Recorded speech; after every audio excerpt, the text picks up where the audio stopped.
Students, हम बात कर रहे थे उत्तराखंड बोर्ड 2012 के क्वेश्चन न्यूमेरिकल क्वेश्चंस की, जिसका पहला वीडियो आपको समर वेस्टियर्स के दोनों क्वेश्चन को पहले मिल गया था, डिस्क्रिप्शन में लिख दिया हुआ है। आज हम बात करेंगे समष्टियर्थशास्त्र यानी कि खंड क के आए हुए न्यूमेरिकल क्वेश्चंस की। खंड क में भी दो न्यूमेरिकल क्वेश्चन आएगा और दोनों क्वेश्चन जो आया हुआ है वो है नेशनल इनकम से।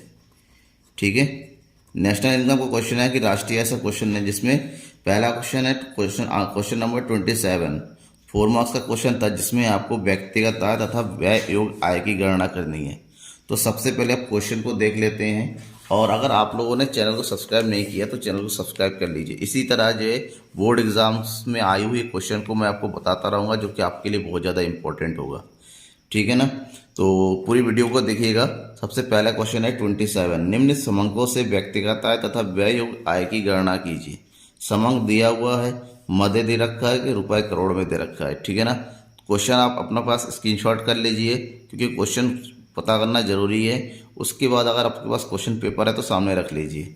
क्या क्या दिया हुआ है? साधन लागत पर विशुद्ध घरेलू आय 8,000 करोड़, विदेशों से प्राप्त शुद्ध साधन है 200, आवितरित लाभ 1,000, निगम कर 500, ब्याज से प्राप्त ब्याज परिवार से प्राप्त ब्याज 1,500, परिवार द्वारा ब्याज का भुगतान 1,200, स्थानांतरित आय 300 और व्यक्तिगत कर 500।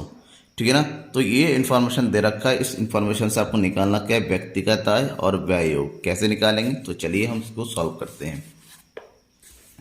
तो व्यक्तिगत आय और व्यय योग आय निकालने के लिए सबसे पहले हम निकालेंगे व्यक्तिगत आय।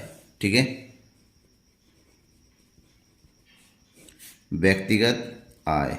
व्यक्तिगत आय के लिए आपके पास दिया क्या हुआ है? आपके पास दिया हुआ है साधन लागत पर विशुद्ध घरेलू उत्पाद, जिसको हम शॉर्टकट में बोलते हैं NDPFC। और व्यक्तिगत आय हमेशा राष्ट्रीय आय से निकालता है, तो NDPFC को हम सबसे पहले नेशनल इनकम बनाएंगे, जिसके लिए इसमें हमें जोड़ना पड़ेगा विदेशों से प्राप्त शुद्ध साधन आय। तो जोड़ देंगे विदेशों से प्राप्त शुद्ध साधन आय, राष्ट्रीय बन गया। अब इसमें से माइनस करना पड़ता है बाकी इंफॉर्मेशन, जैसे अवितरित लाभ माइनस कर देंगे, साथ ही साथ माइनस कर देंगे इसमें निगम कर। ये फार्मूला होता है, आपको याद करके रखना पड़ेगा, निगम कर। साथ ही साथ इसमें जोड़ दिया जाता है स्थानांतरित आय।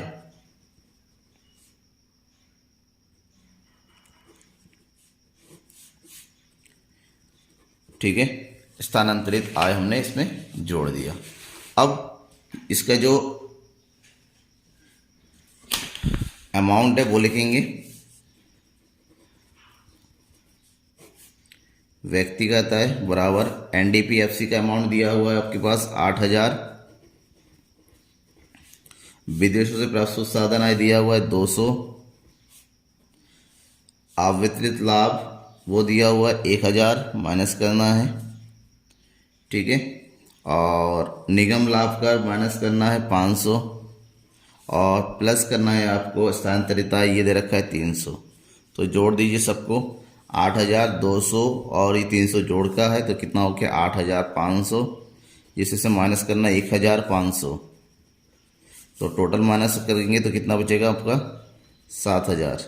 यानी कि ये आ गया रुपए 7,000 करोड़ आपका व्यक्तिगत आय। ठीक है ना, ये हो गया आपका पहले क्वेश्चन का आंसर। ठीक है ना, अब इसी का दूसरा पार्ट है व्यय योग आय निकालना है। व्यय योग आय, जिसको हम प्रयोज्य आय भी बोलते हैं, डिस्पोजेबल इनकम। प्रयोज्य आय का फार्मूला हो जाएगा यहाँ पर, प्रयोज्य आय निकालेंगे व्यक्तिगत आय से। तो व्यक्तिगत आय, अब व्यक्तिगत आय से हम क्या करेंगे? क्वेश्चन दे रखा है, इससे सीधे व्यक्तिगत आय में से हम केवल व्यक्तिगत कर माइनस करेंगे। केवल व्यक्तिगत आय कर माइनस करेंगे, क्योंकि जो तुम्हारा व्यक्तिगत आय होता है उसमें से टैक्स का जो इनकम डायरेक्ट टैक्स का पेमेंट करेंगे तब जाके वो प्रयोज्य आय बनता है। बाकी चीज़ों को हम मतलब नहीं है, तो इसमें से हम माइनस करेंगे व्यक्तिगत कर। व्यक्तिगत कर, तो व्यक्तिगत आय है आपका 7,000, जिसमें से व्यक्तिगत का पेमेंट हुआ आपका 500, तो बचा कितना? 6,500। ये आपका हो गया व्यक्तिगत प्रयोज्य आय। ठीक है ना। ये अब क्या हो गया आपका व्यक्तिगत प्रयोज्य आय। तो 7,000 में से 500 माइनस कर दिया, 6,500 व्यक्तिगत प्रयोज्य आय आ गया। अब इसी में दूसरा क्वेश्चन आया हुआ था 6 मार्क्स पे, क्वेश्चन नंबर 32, जिसमें कैलकुलेट करना है आपको साधन लागत पर शुद्ध मूल्य वृद्धि। साधन लागत पर शुद्ध मूल्य वृद्धि यानी कि NVAFC, जिसको हम NDPFC भी कह सकते हैं, ठीक है ना। तो क्वेश्चन देखते हैं। सबसे पहले क्वेश्चन है कुछ इस तरह से, निम्न आंकड़ों से साधन लागत पर शुद्ध मूल्य वृद्धि की गणना कीजिए।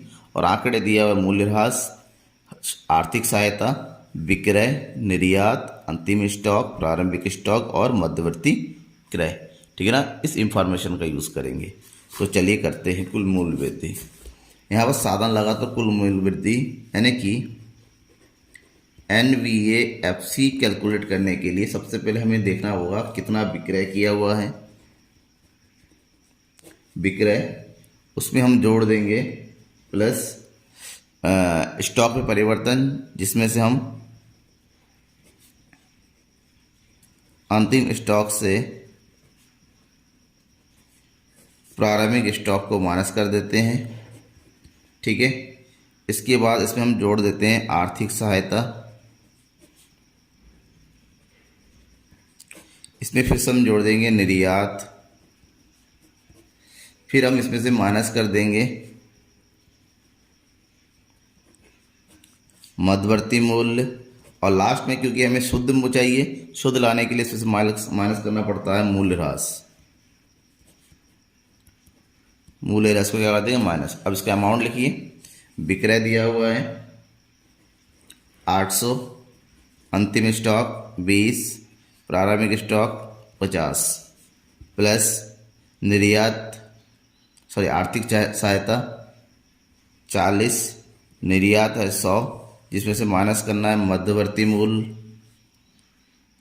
मध्यवर्ती मूल्य है 500 और मूल्यह्रास माइनस करना है 30। तो जितने भी प्लस कर देंगे 800, 40 और 100, यानी कि 940 माइनस 530, और यहाँ बचेगा आपका माइनस का 30। 530 और 30 कितना हो जाएगा 560। तो 940 में से 560 को माइनस करेंगे, आपको मिलेगा 80, और इधर बचेगा तो आपका 8 में से 5 गया 3, 380। तो ये हो गया आपका शुद्ध मूल्य वृद्धि 380। Thank you. वीडियो पसंद आएगा तो दोस्तों के बीच में शेयर कीजिएगा, लाइक जरूर कीजिए। और हाँ, आपको किस तरीके के इकोनॉमिक्स के वीडियोस चाहिए तो मुझे कमेंट बॉक्स में कमेंट कीजिए, उसके वीडियोस आपको मिल जाएंगे। क्योंकि बोर्ड एग्जाम नज़दीक है, प्रिपरेशन तगड़ा होना चाहिए। तगड़ा मतलब समझते हैं ना, चैनल से जुड़े रहेंगे तभी हो पाएगा। Thank you.